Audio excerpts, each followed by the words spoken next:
السلام علیکم۔ ایک ایسی تختی جس میں اس کائنات کے تمام راز لکھے ہوئے ہیں۔ کون کب مرے گا، کس کو کتنا رزق دیا جائے گا اور کس کی زندگی میں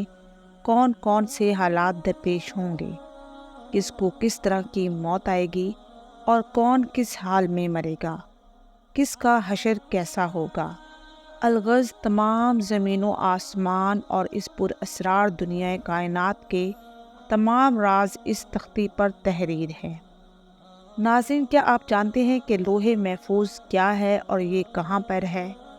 اللہ تبارک و تعالیٰ نے لوح محفوظ کو کس طرح پیدا کیا، اس کی شکل و صورت کیسی ہے اور اس کو کس چیز سے بنایا گیا ہے، اور لوح محفوظ کے اندر اس کائنات کے کون کون سے راز تحریر کیے ہوئے ہیں، اور جب اللہ تبارک و تعالیٰ کسی کام کا ارادہ فرماتا ہے تو اس کام کو کیسے سر انجام دیتا ہے، اور اس لوح محفوظ پر اللہ تبارک و تعالیٰ نے کس فرشتے کی ڈیوٹی لگائی ہوئی ہے، اور کیا لوح محفوظ میں لکھی ہوئی تقدیریں بدلی جا سکتی ہیں؟ ناظرین، ان تمام سوالات کے جوابات قرآن و حدیث کی روشنی میں آج کی اس ویڈیو میں آپ کو بتاؤں گی، لہٰذا آپ سے گزارش ہے کہ میری ویڈیو کو اینڈ تک ضرور دیکھیں۔ جس طرح اللہ تبارک و تعالیٰ کی وحدانیت پر اور اللہ تبارک و تعالیٰ کے تمام رسولوں پر ایمان لانا ضروری ہے، جس طرح اللہ تبارک و تعالیٰ کے فرشتوں پر، لوح محفوظ پر اور عرشی کرسی پر اور قیامت قائم ہونے پر بھی ایمان لانا ضروری ہے۔ لوح ایک عربی زبان کا لفظ ہے جس کا مطلب ہے تختی، اور محفوظ اسے کہتے ہیں جس کی حفاظت کی جائے۔ ناظرین، روایات میں آتا ہے کہ اللہ تبارک و تعالیٰ نے زمین اور آسمان کو تخلیق کرنے سے 50,000 سال پہلے لوح محفوظ کو تخلیق فرمایا۔ اللہ تبارک و تعالیٰ نے جب قلم اور لوح محفوظ کو تخلیق فرمایا تو اللہ تبارک و تعالیٰ نے قلم کو حکم ارشاد فرمایا، تو قلم نے اللہ تبارک و تعالیٰ کی بارگاہ میں عرض کیا، یا رب العالمین کیا لکھوں؟ تو اللہ تبارک و تعالیٰ نے ارشاد فرمایا کہ اس کائنات کی ابتدا سے لے کر انتہا تک تمام تر معاملات کو لکھ دے۔ تو قلم نے اللہ تبارک و تعالیٰ کے حکم کے مطابق لوح محفوظ پر تمام تر معاملات کو لکھ دیا۔ ناظرین، لوح محفوظ وہ تختی ہے جس میں تمام انسانوں کی تقدیریں لکھی ہوئی ہیں۔ اس کائنات کی تخلیق سے لے کر اس کائنات کے فنا ہونے تک ہر چیز اس میں لکھی ہوئی ہے، لہٰذا آج تک جو کچھ اس کائنات میں ہوا ہے اور قیامت تک جو کچھ بھی ہوگا وہ تمام کا تمام اس لوح محفوظ میں لکھا ہوا ہے، اور لوح محفوظ تمام مخلوقات کی پہنچ سے بالاتر ہے۔ کوئی بھی انسان یا شیطان اس تک نہیں پہنچ سکتا، جیسا کہ بخاری شریف کی حدیث ہے کہ حضور کریم صلی اللہ علیہ وآلہ وسلم نے ارشاد فرمایا کہ اللہ تبارک و تعالیٰ نے لوح محفوظ میں ہر چیز لکھ دی ہے، اور آسمان اور زمین کو پیدا کیا، اور قرآن پاک کے بہت سارے مقامات میں بھی لوح محفوظ کا ذکر ملتا ہے، جیسا کہ اللہ تبارک و تعالیٰ سورہ بروج میں ارشاد فرماتا ہے، بلکہ یہ قرآن ہے جو لوح محفوظ میں لکھا ہوا ہے۔ قرآن پاک کی اس آیت کریمہ سے پتہ چلا کہ قرآن پاک بھی لوح محفوظ کی تختی پر لکھا ہوا ہے، اور ہمارے پاس جو قرآن پاک موجود ہے یہ وہی قرآن پاک ہے جو لوح محفوظ میں تحریر کیا ہوا ہے۔ اور ایک دوسرے مقام پر اللہ تبارک و تعالیٰ قرآن پاک میں ارشاد فرماتا ہے، اور ہم نے ہر چیز لوح محفوظ میں شمار کر رکھی ہے، یعنی اللہ تعالیٰ نے ہر چیز کو اس جہاں میں واقع ہونے سے پہلے ہی لکھ دیا تھا۔ ناظرین، لوح محفوظ کو اللہ تبارک و تعالیٰ نے سفید موتیوں سے بنایا ہے، اور اس کے صفحات یعنی پیجز سرخ یاقوت کے ہیں، اور اس کی تحریر نور سے لکھی ہوئی ہے، جیسا کہ حضرت ابن عباس رضی اللہ عنہ سے روایت ہے کہ نبی آخر الزماں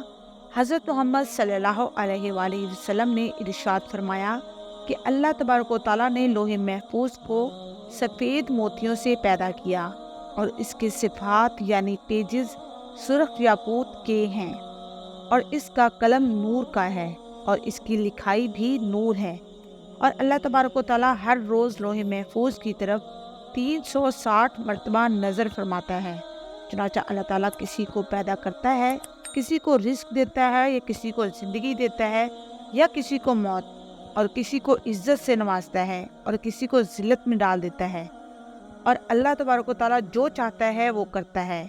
ناظرین، روایات میں آتا ہے کہ لوح محفوظ کی لمبائی زمین اور آسمان کے برابر ہے، اور اس کی چوڑائی مشرق اور مغرب کے برابر ہے۔ لوح محفوظ عرش کی دائیں جانب ہے اور عرش کے ساتھ لٹکی ہوئی ہے، اور اس کی اصل ایک فرشتے کی گود میں ہے۔ حضرت ابن عباس رضی اللہ تعالیٰ عنہ فرماتے ہیں کہ لوح محفوظ کے سینے پر بطور ٹائٹل یہ الفاظ لکھے ہوئے ہیں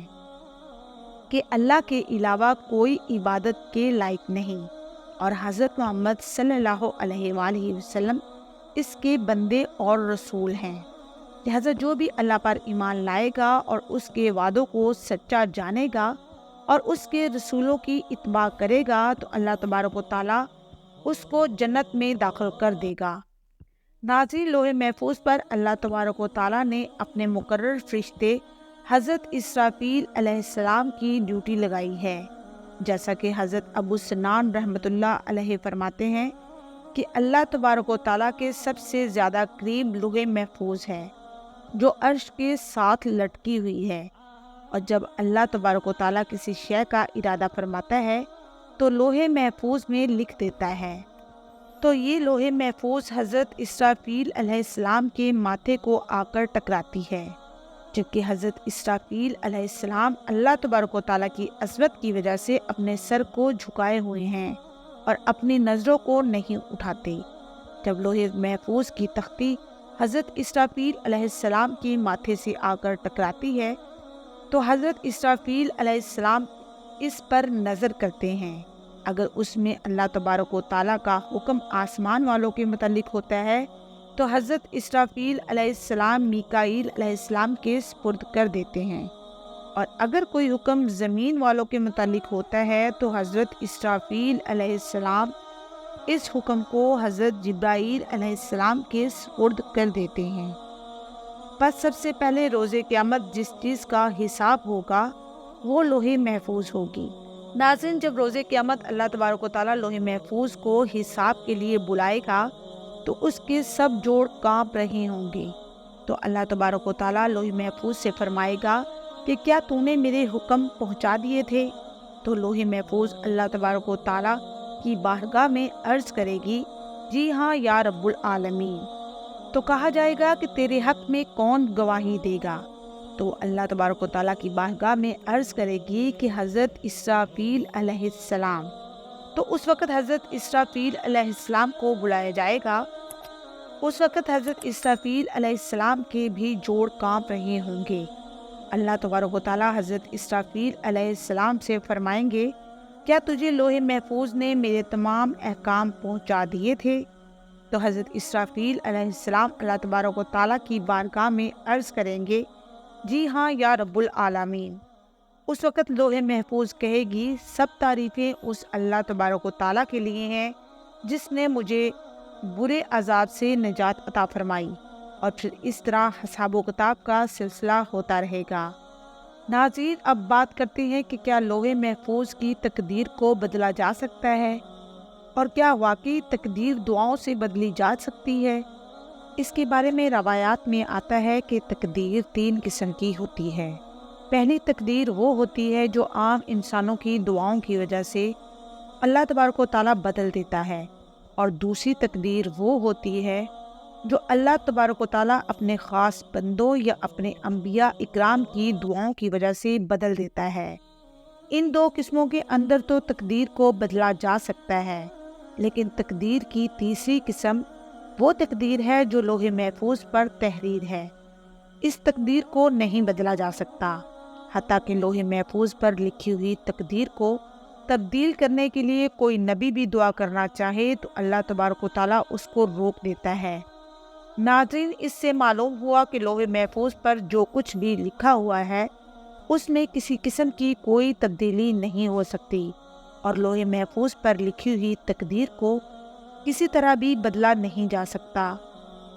البتہ کچھ تقدیریں ایسی ہوتی ہیں جس کو اللہ تبارک و تعالیٰ صحیفوں کی شکل میں فرشتوں کو عطا فرماتا ہے، تو وہ تقدیر اللہ تبارک و تعالیٰ کے نیک بندوں، اولیاء کرام اور اللہ تبارک و تعالیٰ کے انبیاء کرام کی دعاؤں سے تبدیل ہو جاتی ہیں۔ اللہ تبارک و تعالیٰ سے دعا ہے کہ اللہ تبارک و تعالیٰ ہمارے تمام صغیرہ اور کبیرہ گناہوں کو معاف فرمائے اور اپنے پیارے حبیب حضرت محمد صلی اللہ علیہ وآلہ وسلم کی شریعت کے مطابق زندگی گزارنے کی توفیق عطا فرمائے اور ان کی محبت کے اندر جینا مرنا نصیب فرمائے، آمین یا رب العالمین۔ اس طرح کی مزید اچھی ویڈیوز اور قرآن مذاہب کے لیے میرے چینل کو سبسکرائب کریں اور میری ویڈیو کو لائک کریں۔ شکریہ۔